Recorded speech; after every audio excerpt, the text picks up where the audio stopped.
तो आज का जो क्वेश्चन आया है मतलब मैसेज के माध्यम से, वो था सुकन्या समृद्धि से रिलेटेड।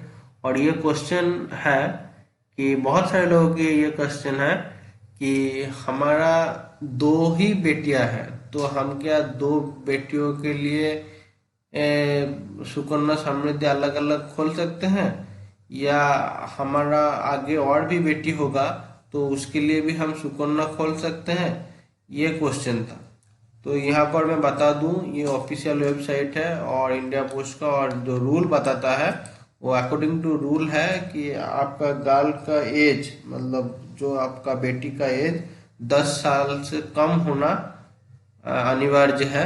अगर उसका एज 10 साल से कम हुआ तो आप उसके नाम पे अकाउंट खोल सकते हैं। अब आता है उसके मतलब आपके क्वेश्चन में, अगर आपका दो बेटी है तो आप अपने दो बेटी के लिए अकाउंट खोल सकते हैं। यहाँ पर गवर्नमेंट का रूल है कि मैक्सिमम एक लोग अपने दो बेटियों के लिए अकाउंट खोल सकते हैं। अगर किसी का तीसरा बेटी हुआ तो वो ये सुविधा नहीं पाएगा, वो दो बेटियों के लिए ही पाएगा।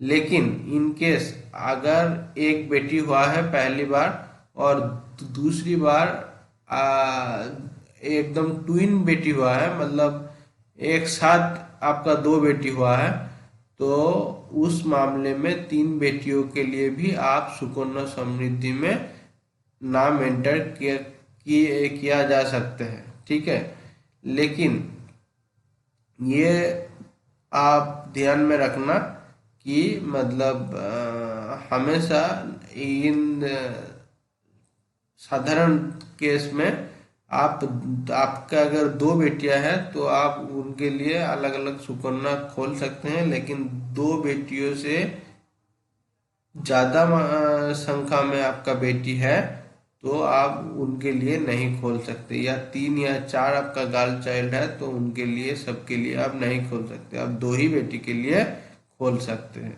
और ये बैंक और पोस्ट ऑफिस जहां पर भी खुलेंगे, सुकन्या समृद्धि का हर एक बेटी का एक ही अकाउंट आप खोल सकते हैं, चाहे वो बैंक में खुले चाहे वो पोस्ट ऑफिस में खुले, लेकिन अकाउंट एक ही होगा पूरे इंडिया में। ठीक है, तो इस वीडियो में इतना ही। Thank you very much.